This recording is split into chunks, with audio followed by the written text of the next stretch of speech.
pendeta PTS. Karena di Jumatan Selatan disebut pendeta domisili kami.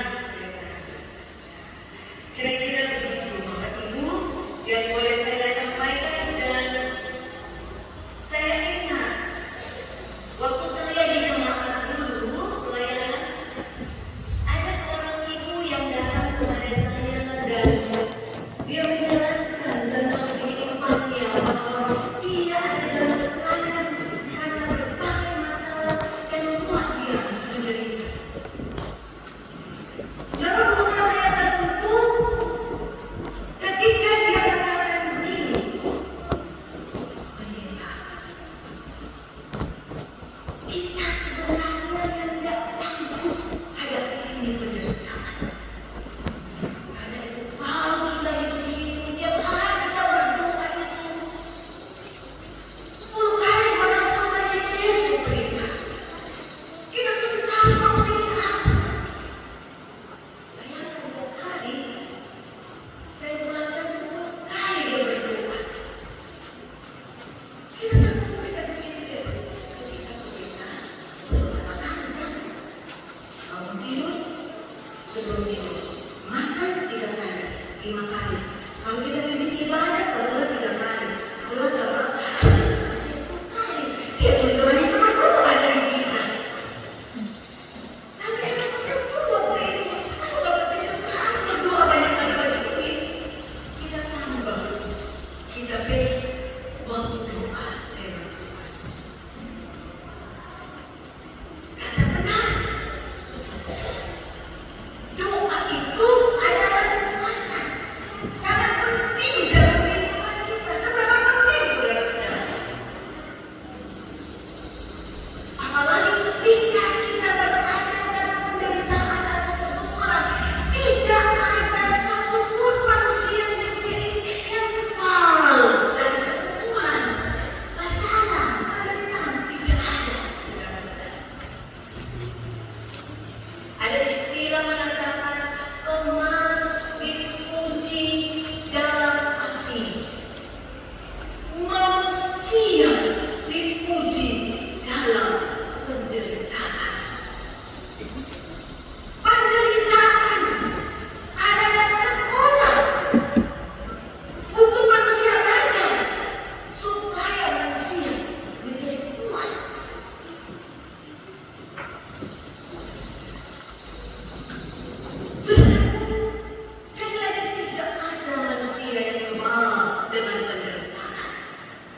Kita mungkin pernah mengalami penderitaan seperti itu.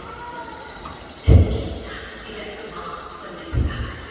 Sekalipun saya juga sebagai pendeta pernah mengalami penderitaan, tantangan, dan kekuatan.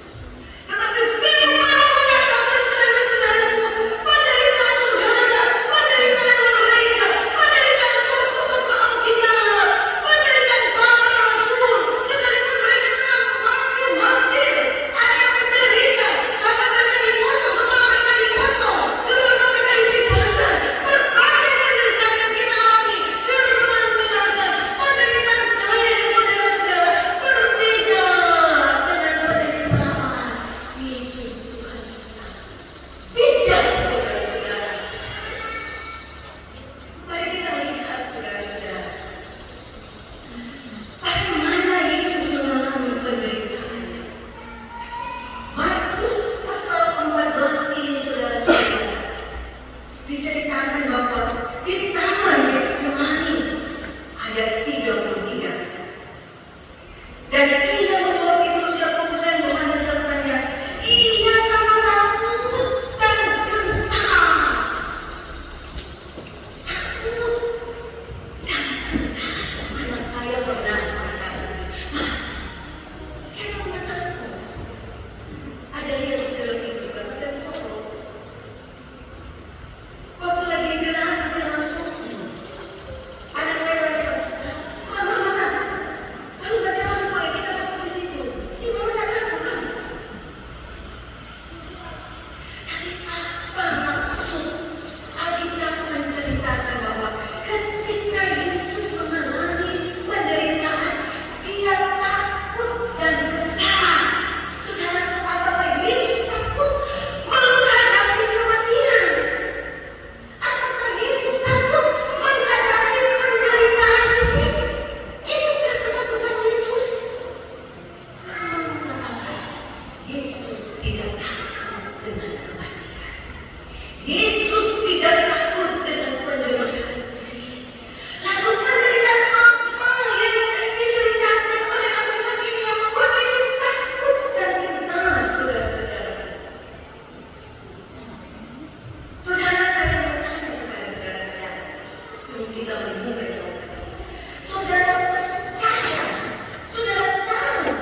Bahkan ada yang hanya mengatakan kasihan.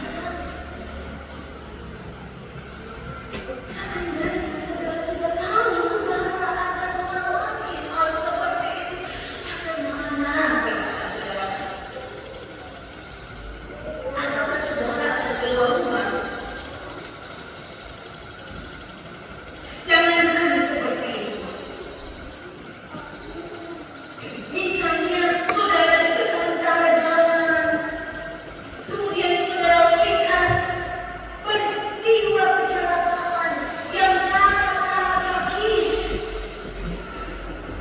Saya saja waktu saya keliling Ambon, terus saya dengar ada tetangga yang mengalami kecelakaan. Terus orang bilang, aduh kasihan, dia kayak kaki saja terlempar, tak bisa jalan ketika ditabrak dengan motor. Cuma motor itu. Rasakan waktu itu aduh.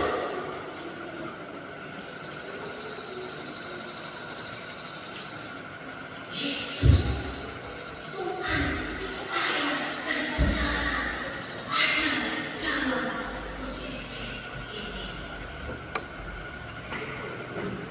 Dia bukan memikirkan dirinya sendiri. Dia takut dia tentangnya sedih.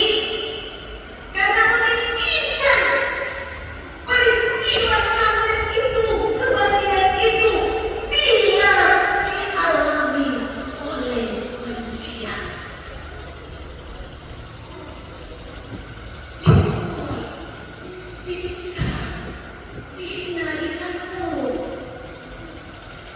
Sanggupkah manusia mengalami itu?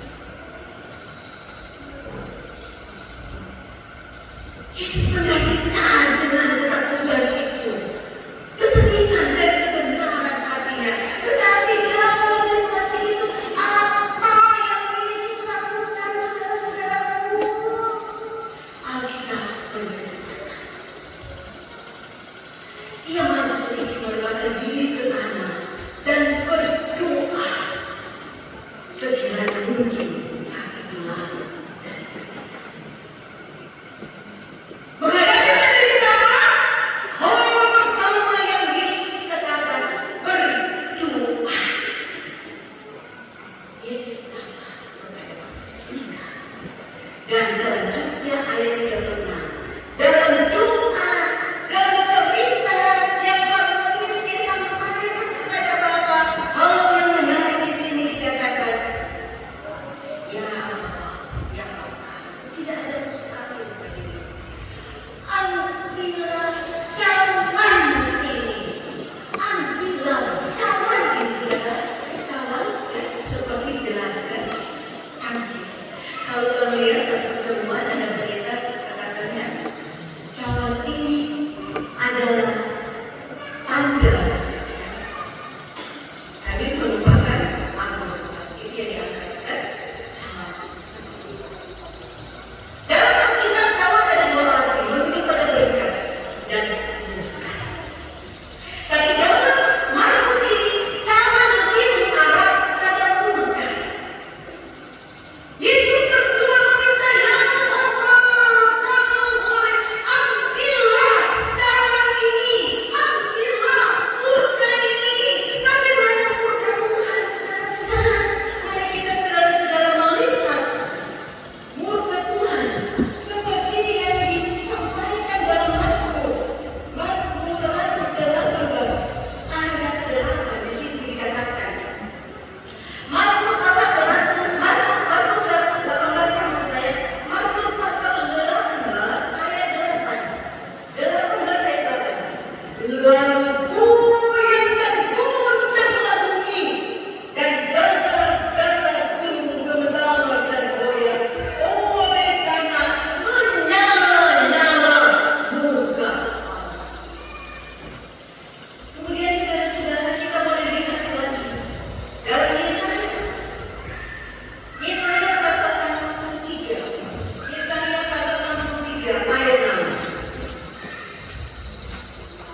yang sempurna.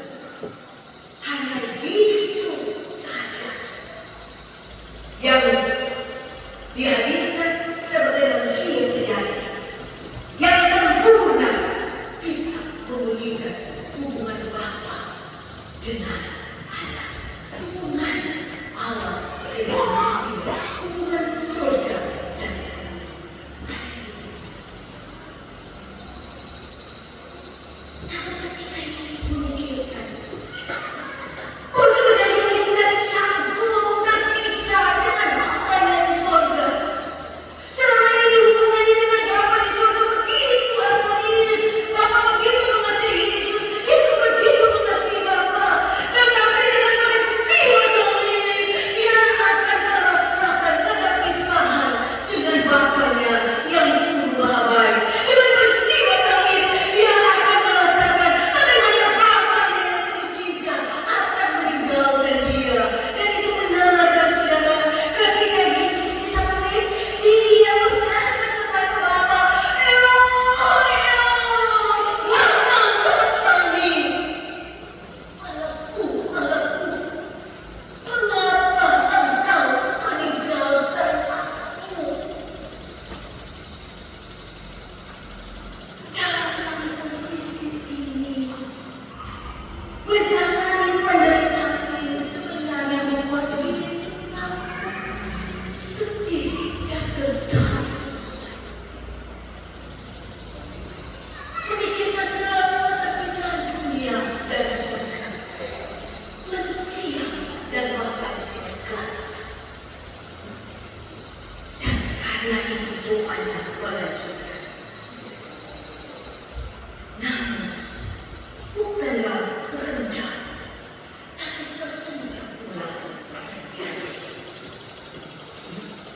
Artinya di sini Yesus melakukan kehendak Bapa, perintah Bapa.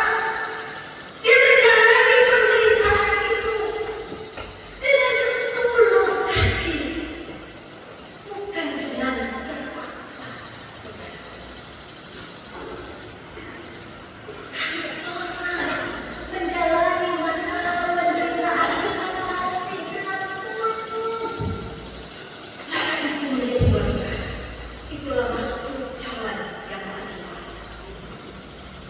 Kita waktu melahirkan anak pertama, kita takut sekali. Itu penderitaan, orang bilang suntik, buat itu, orang jahit. Dulu kita kan hapus sekali minum obat. Kalau minum obat tapi kaki kita sudah segala macam, tapi maka di Bapa bikin supaya kita boleh minum obat. Karena itu, waktu kita akan melahirkan, terus kita sudah tahu lagi kita suntik-suntik, ada bagian menderita sekali itu. Tapi ketika saya berpikir, ya Tuhan, maka pada saat itu kita ada adik, senang, karena adik kita punya begini. Jadi kita tulus jalani itu. Ternyata sebenarnya masa sakit. Tetapi karena kita menjalani hidup dengan setulus-tulus dalam penyertaan kasih Tuhan, Tuhan percaya maka itu akan berubah menjadi berkat. Sayangnya murid-murid Yesus ini tidak belajar dari Yesus. Yesus datang melihat mereka, orang takut kabar. Karena Yesus bilang, kenapa mereka tidur? Tahu, udah lelah, letih. Tetapi doa itu sangat penting sekali. Doa itu adalah segala-galanya.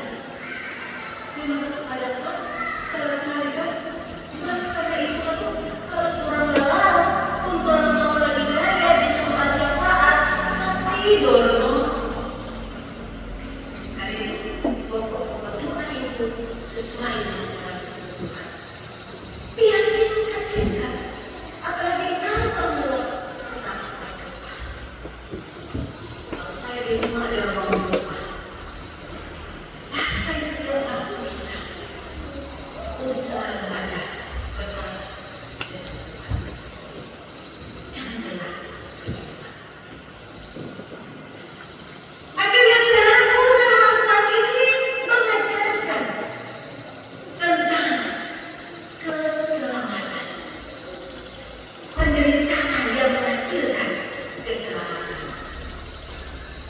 Saudara, bagaimana perasaan saudara mendengar berita keselamatan dari penderitaan Yesus?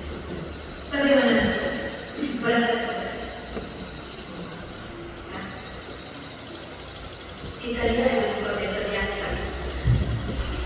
Karena mungkin berpikir atau mau mengatakan, pendeta, kalau bicara keselamatan susah lalu berbeda. Umumnya khotbah itu bicara keselamatan. Biasa.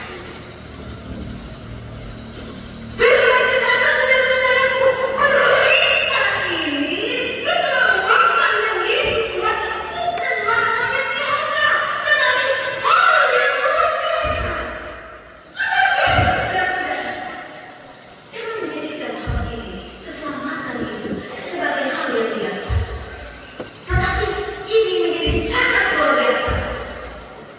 Ketika kita terus menyadari bahwa hanya oleh anugerah penderitaan kita menjadi ringan, seperti dalam firman semua kita. Penderitaan yang kita alami menjadi berkat dalam kehidupan kita. Karena itu, saudara-saudara, biarlah di minggu-minggu sengsara ini kita melihat kembali setiap masalah tantangan yang kita hadapi. Jangan lari, jangan mengeluh. Tantangan wajar, cobaan wajar, sakit penyakit wajar, penderitaan wajar. Yang tidak wajar kalau orang tidak berdoa. Yang tidak wajar kalau orang tergoda dengan cobaan, godaan, dan tantangan. Kami kuatkan hati dan iman kita, dan tetaplah berdoa sambil terus percaya Dia dalam membuktikan Dia mampu menghadapi maut, Dia mampu menghadapi